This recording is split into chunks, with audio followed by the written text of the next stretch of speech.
दोस्तों, एक गांव था जिसका नाम मणिपुर था।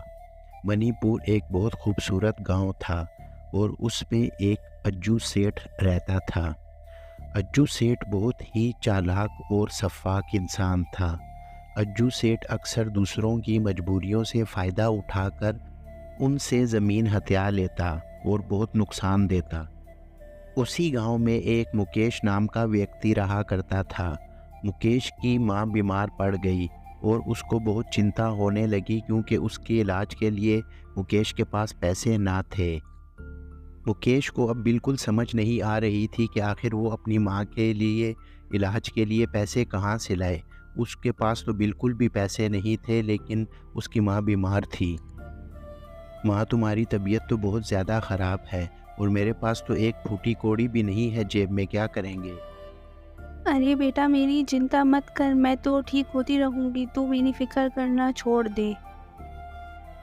माँ, मैं ऐसे करता हूँ कि मैं अज्जू सेठ के पास जाता हूँ और उससे कुछ पैसे उधारी ले लेता हूँ। जब तुम ठीक हो जाओगी और मेरा व्यापार चलने लग जाएगा, तो मैं अज्जू सेठ को उसके पैसे वापस लौटा दूँगा। ये ठीक रहेगा? ठीक है बेटा, ये ठीक रहेगा। तू जाके अज्जू सेठ से उधार पैसे ले ले, ताकि मेरा इलाज हो जाए।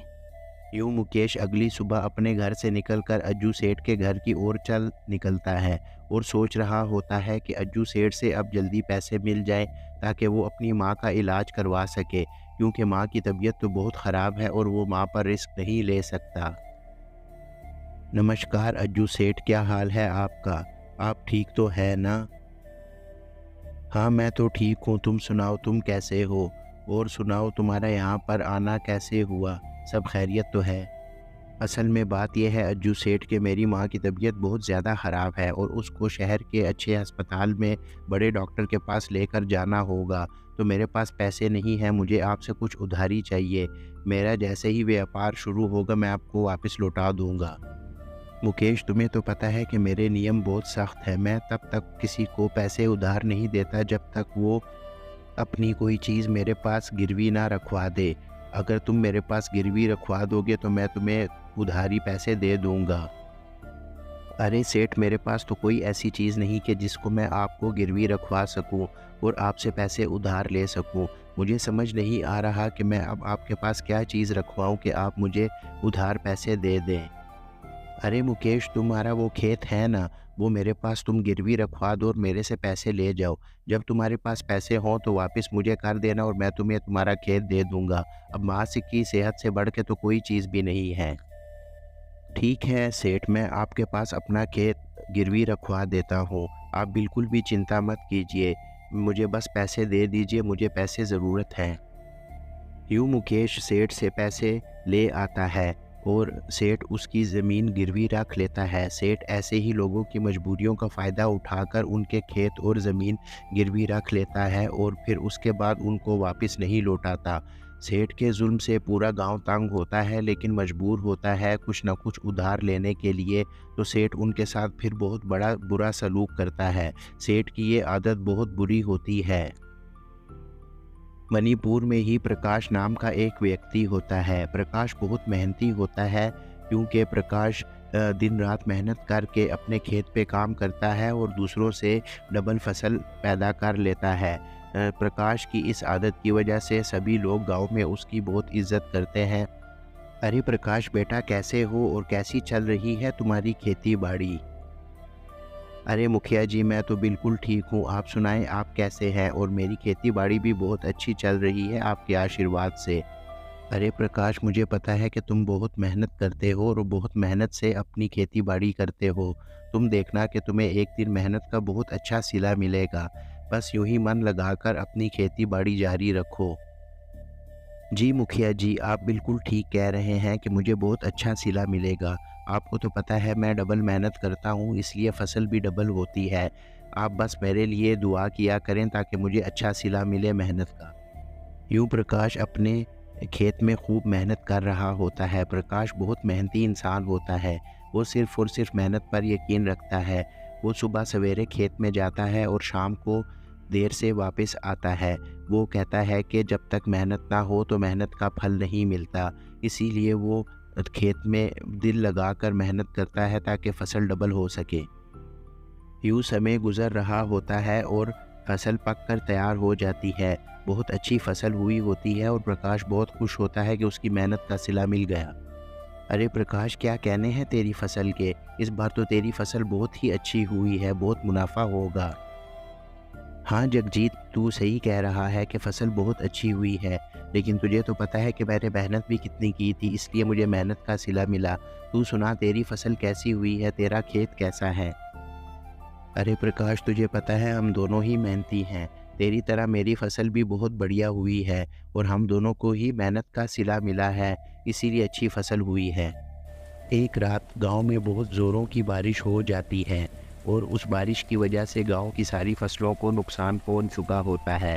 प्रकाश का खेत भी बिल्कुल तबाह बर्बाद हो जाता है और उसकी की जो इतनी अच्छी फसल होती है वो सब बेकार चली जाती है और ज़ाया हो जाती है, जिसे देख के प्रकाश बहुत परेशान होता है। प्रकाश अपने घर में बैठा बहुत ही टेंशन में होता है और वो ये सोच रहा होता है कि आगे क्या होगा। वो ये सोचता है कि जो मेहनत की थी वो ज़ाया गई। तभी प्रकाश की माँ वहाँ पर आती है और उसको परेशान देखकर और परेशान हो जाती है और उससे पूछती है कि क्या हुआ है, क्यों इतने परेशान हो? अरे प्रकाश बेटा, क्या हुआ? तू क्यों इतना परेशान बैठा है? कुछ तो बता कि क्या हुआ है। अरे माँ, क्या बताऊँ, फसल सारी तबाह हो गई है, सब मेहनत ज़ाया हो गई है। मुझे तो ये समझ नहीं आ रहा कि पूरा साल हम क्या खाएँगे पिएँगे। हम तो भूख से मर जाएँगे और बात फाकों तक आ जाएगी। मुझे तो समझ नहीं आ रहा कि अब हम क्या करेंगे। अरे बेटा, तू चिंता मत कर। तू ऐसा कर कि अपने लिए कोई काम ढूंढ ले, ऊपर वाला सब ठीक कर देगा। कोई ना कोई काम तुझे मिल ही जाएगा। अरे माँ, मुझे तो कुछ भी नहीं आता खेती बाड़ी के अलावा। मुझे समझ नहीं आ रही कि गाँव में मुझे काम कौन देगा। आप ही बताओ मैं क्या करूँगा अब? बेटा तू ऐसा कर, तू अच्चू सेठ के पास चला जा, वो तुझे कोई ना कोई काम ज़रूर दे देगा। उसके पास बहुत काम होते हैं, तुझे मिल ही जाएगा कोई ना कोई काम। अरे माँ, मैं कल अज्जू सेठ के पास जाता हूँ उससे कोई काम मांगने के लिए। वो मुझे कोई ना कोई काम लाजमी दे देगा। यूँ अगली सुबह प्रकाश सुबह सवेरे अज्जू सेठ के घर की ओर चल पड़ता है और वो सोच रहा होता है कि अज्जू सेठ से काम मांगूंगा ताकि उसकी ज़िंदगी का पहिया चल सके, वरना तो बात फाकों तक आ जानी है, क्योंकि फसल तो रही नहीं और कोई चीज़ है नहीं जिससे अपनी ज़िंदगी का निज़ाम चला सके। अरे प्रकाश, क्या हाल है तुम्हारा? बड़े परेशान लग रहे हो, खैरियत तो है ना? कैसे आना हुआ यहाँ तुम्हारा? अरे सेठ जी, क्या बताऊँ, बहुत बड़ी मुसीबत आन पड़ी है। उस दिन जो बारिश हुई थी ना, उसने सारी फसल तबाह बर्बाद कर दी। अब मेरे पास खाने को भी कुछ नहीं है, तो आप मुझे कोई काम दे दीजिए ताकि मैं ज़िंदगी गुजार सकूँ। अरे ये तो बहुत दुख की बात है कि तुम्हारी सारी फसल तबाह हो गई, लेकिन एक समस्या है। मेरे पास कोई काम है नहीं कि मैं तुम्हें दे सकूं। अभी तो मेरे पास कोई भी काम नहीं तुम्हारे लिए। अब क्या होगा यहाँ पर? अरे सेठ जी, ऐसा तो मत कहिए। मैं तो बहुत आस लेकर आपके पास आया हूँ यहाँ पर। मैं कुछ भी कर लूँगा, आपके इतने काम हैं। आपको तो पता है कि मेरे पास अब कुछ भी नहीं और मेरी एक बूढ़ी माँ है, उसके इलाज के लिए और खाने पीने के लिए पैसे चाहिए होते हैं, नहीं तो वो भूखी मर जाएगी। मुझे कोई काम दे दी। ठीक है, एक काम तो है, लेकिन मैं तुझे उसके सिर्फ 200 रुपये दूंगा दिन के। अगर तूने करना है तो ठीक, नहीं तो मैं फिर किसी और को रख लेता हूँ। वैसे भी आजकल काम नहीं है। ठीक है सेठ जी, मुझे मंजूर है, मैं हर काम करने को तैयार हूँ। बस सिर्फ ये बता दीजिए कि काम क्या करना है। अरे प्रकाश, काम कोई नया नहीं है, वही तेरा काम है। मेरे खेतों पे काम करना है और मैंने सुना है कि तू अपनी मेहनत से फसल को डबल कर लेता है, तो तूने मेरी फसल को भी डबल करना है। आ गई समझ तुझे? ठीक है सेठ जी, मैं मेहनत करके आपकी फसल डबल कर दूंगा। अब मैं चलता हूँ और कल आ जाऊँगा काम करने के लिए। आपका बहुत धन्यवाद कि आपने मुझे काम दिया।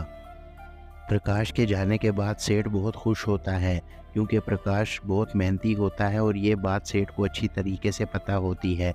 सेठ सोच रहा होता है कि अब ये मेरी फसल को डबल कर देगा और मैं खूब धन कमाऊंगा, क्योंकि ये बहुत मेहनती और दयालु इंसान है। सेठ ऐसा ही होता है, लोगों की मजबूरियों से फ़ायदा उठाता है और खूब धन बटोरता है। यही बात सेठ की लोगों को बहुत ज़्यादा बुरी लगती है। अगले दिन प्रकाश सेठ के खेत पर पहुंच जाता है सुबह सवेरे और वो वहां पर मेहनत शुरू कर देता है। प्रकाश बहुत मेहनत के साथ सेठ के खेत पे काम कर रहा होता है, क्योंकि सेठ ने उसको कहा होता है कि तूने मेरी फसल डबल करनी है। और इसी बात को लेके प्रकाश खूब मेहनत करता है। वो सुबह सवेरे आता है और शाम को देर से घर जाता है। समय गुजर जाता है और प्रकाश की मेहनत रंग ले आती है। सेठ के खेत पर काफ़ी अच्छी फसल हो जाती है और वो हरा भरा हो जाता है। अरे प्रकाश, क्या कहने हैं तेरी मेहनत के, फसल तो इस बार डबल हुई है और खूब अच्छी फसल हुई है। क्या कहने हैं तेरे तो। अरे सेठ जी, आपके तो क्या कहने हैं। आप अगर मुझे काम ना देते तो ये फसल आज ना होती। आपने भी मुझे काम दिया तो आपका बहुत धन्यवाद, वरना तो मेरे घर में फाकों की नौबत आ जाती। प्रकाश, अब मेरे पास तेरे लिए कोई काम नहीं है, क्योंकि ये फसल अब पक चुकी है और अब तू यहाँ से चला जा। अब मैं तुझे मज़ीद काम नहीं दे सकता। आ गई तुझे समझ, यहाँ से चला जा। अरे सेठ जी, ये जुल्म मत कीजिए, मुझे मत निकालिए यहाँ से। मैं तो भूखा मर जाऊँगा। आपके घर में भी तो इतने काम होंगे, अगर फसल नहीं तो मैं आपके घर में काम कर लूँगा। मैं तो कुछ भी कर लेता हूँ, लेकिन मुझे काम से ना निकालिए, वरना मेरे लिए बहुत समस्या खड़ी हो जाएगी। अरे प्रकाश, मैं तुझे मुफ्त में दिहाड़ी नहीं दे सकता। यहाँ से चला जा, अगली बार जब फसल होगी तो मैं तुझे बुला लूँगा। अब तू यहाँ से चला जा और आइंदा के बाद मत आई, मेरे पास तेरे लिए कोई काम नहीं है यहाँ पर। अरे सेठ जी, ये जुल्म मत कीजिए, मुझे काम से मत निकालिए। मेरी बूढ़ी माँ है, वो क्या करेगी, वो तो भूख से मर जाएगी। उसकी दवाइयों के लिए पैसे चाहिए होते हैं, मैं कोई भी काम कर लूँगा। अरे प्रकाश, तुझे एक बात समझ में नहीं आती। तुझे मैंने कह दिया कि मेरे पास तेरे लिए अब मज़ीद काम नहीं है, तो तू क्यों नहीं जाता। जाता है कि मैं तेरी मजदूरी भी रख लूँ। यूँ सेठ उसको काम से निकाल देता है और खुश हो रहा होता है कि मैंने तो उससे बहुत ज़्यादा फ़ायदा ले लिया, अब मेरे पास खूब धन आएगा।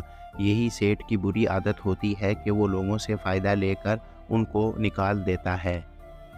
अरे माँ, बहुत बड़ी मुसीबत आ गई है। मैंने इतनी मेहनत की और सेठ की फसल को दुगना किया, लेकिन उसने फिर भी मुझे अपने काम से निकाल दिया। अब हम क्या करेंगे, क्या होगा।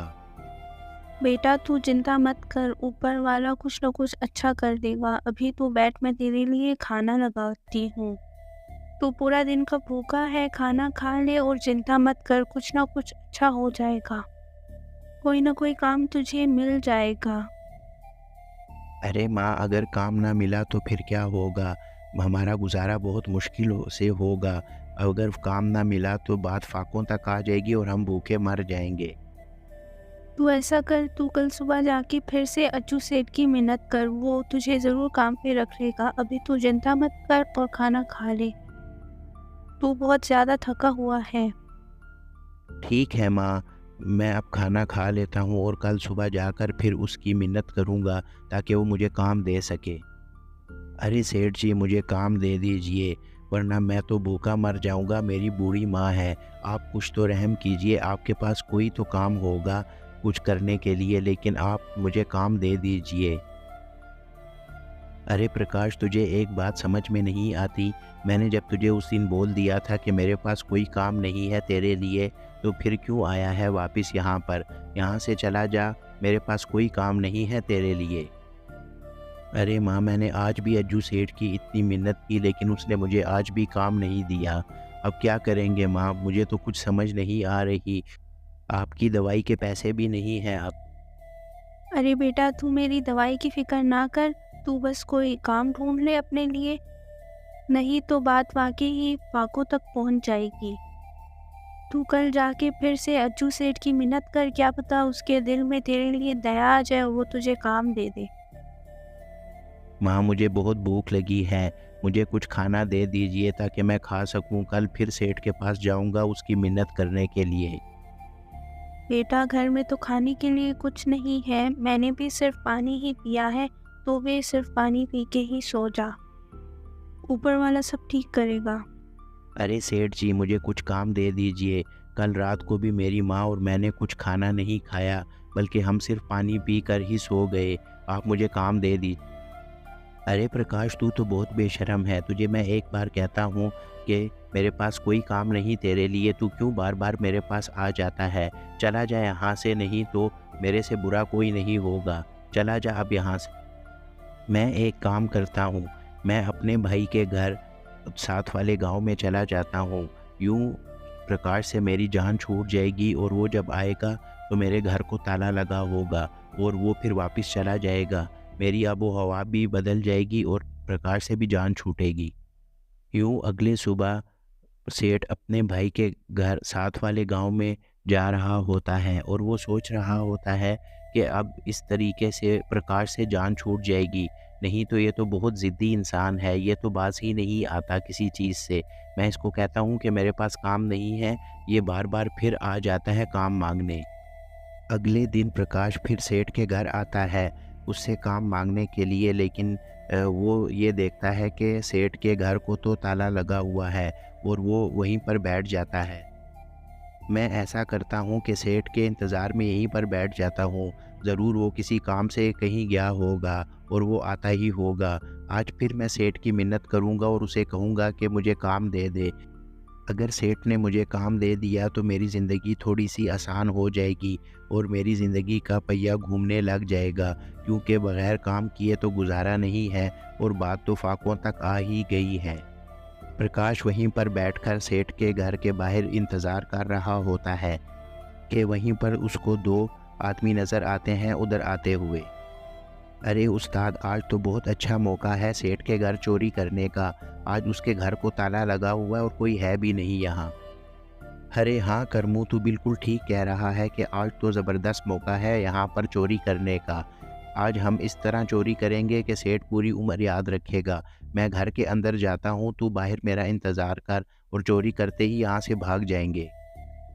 प्रकाश उन दोनों की बातें वहाँ पर बैठकर सुन रहा होता है कि वो चोरी का प्लान बना रहे होते हैं, लेकिन प्रकाश कहता है कि मेरे होते यहाँ चोरी नहीं हो सकती। अरे बात सुनो, तुम दोनों कौन हो और यहाँ पर क्या कर रहे हो और ये किसके घर चोरी करने आए हो? हम दोनों चोर हैं और हम यहाँ सेठ के घर चोरी करने आए हैं। यहाँ से भाग जा, नहीं तो बहुत मार पड़ेगी तुझे। अरे मेरे होते हुए तुम दोनों यहाँ पर चोरी नहीं कर सकते।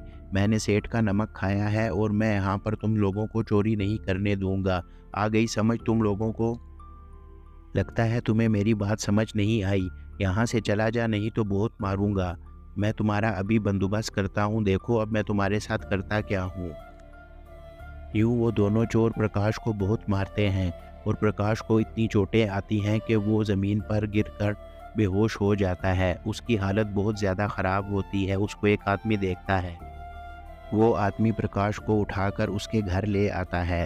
प्रकाश बिल्कुल बेहोश होता है और उसकी हालत बहुत ख़राब होती है, बहुत चोटें आई हुई होती हैं। उस प्रकाश की माँ उसकी ये हालत देखकर बहुत परेशान होती है और बहुत चिंतित होती है कि अब क्या होगा। अब तो उसके पास इसके इलाज के लिए पैसे भी नहीं है और घर में भी फाके पड़े हुए हैं।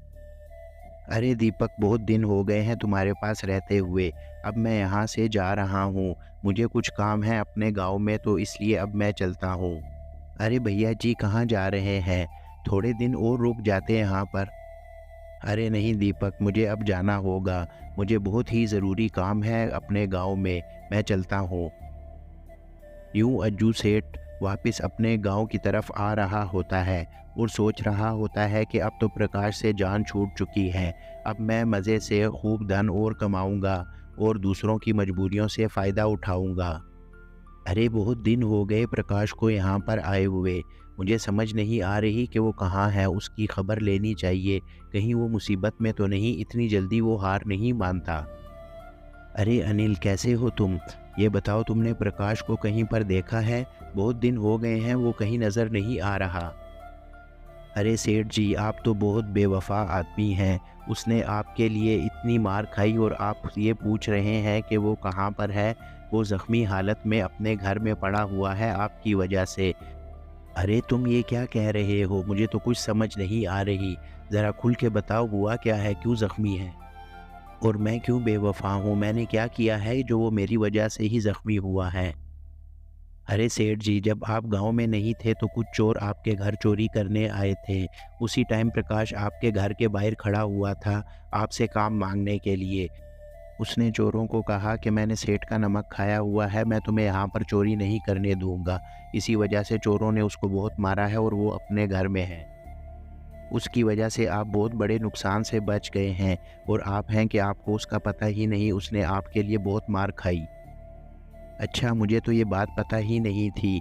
मैं अभी जाता हूँ उसके घर उसकी खैरियत दरियाफ्त करने के लिए। ये तो बहुत बुरा हुआ कि उसने मेरी वजह से मार खाई और मैं घर में नहीं था। यूँ सेठ उसके घर चला जाता है उसकी खैरियत मालूम करने के लिए। जब वो उसके घर जाता है तो प्रकाश बेहोशी की हालत में घर में पड़ा होता है और बहुत माँ परेशान होती है। उस अरे बहन जी, क्या हाल है आपका? और अब प्रकाश की तबीयत कैसी है? मैंने सुना है इसको बहुत ज़्यादा चोटें आई हुई हैं। अरे सेठ जी, आपने हमारे साथ बहुत बुरा किया है। प्रकाश ने आपके लिए इतना काम किया, आपने उसको काम भी नहीं दिया और उसने आपके लिए चोरों से मार भी खा ली। अब वो बीमारी की हालत में बेहोश पड़ा हुआ है। अरे बहन जी, मैं आपसे क्षमा करता हूँ, मैंने आप लोगों के साथ बहुत ज़्यादती की है। मैं आपको पैसे दे रहा हूँ, आप आसानी से प्रकाश का इलाज करवाइए और जब ये ठीक हो जाए तो इसको मेरे पास भेज दीजिएगा। मैं इसको पक्की नौकरी दे रहा हूँ, अपने यहाँ फ़िक्र ना करें। यूँ सेठ प्रकाश की माँ को खूब ढेर सारे पैसे दे देता है उसके इलाज के लिए और उनके गुज़र बसर के लिए। प्रकाश की माँ अब बहुत खुश होती है पैसे लेकर। प्रकाश जब ठीक हो जाता है तो वो सेठ के पास चला जाता है और सेठ उसको अपने यहाँ नौकरी दे देता है और अब वो सेठ का ख़ास आदमी होता है। तो दोस्तों, इससे हमें क्या शिक्षा मिलती है? हमें इससे यही शिक्षा मिलती है कि हमेशा वफ़ादार रहना चाहिए, जिस तरह प्रकाश सेठ का वफ़ादार रहा। तो दोस्तों, आप हमारे चैनल को सब्सक्राइब कीजिए और बेल आइकन को ज़रूर प्रेस कीजिए ताकि हमारे हर आने वाली वीडियो का नोटिफिकेशन आपको टाइम पर मिल सके। तो आपको आज की स्टोरी हमारी कैसी लगी, आप हमें कमेंट सेक्शन में लाज़मी बताना। तो चलिए मिलते हैं किसी नेक्स्ट स्टोरी में। उस टाइम तक आप हमारे चैनल को सब्सक्राइब कीजिए और बेल आइकन को ज़रूर प्रेस कीजिए ताकि हमारे हर आने वाली वीडियो का नोटिफिकेशन आपको टाइम पे मिले।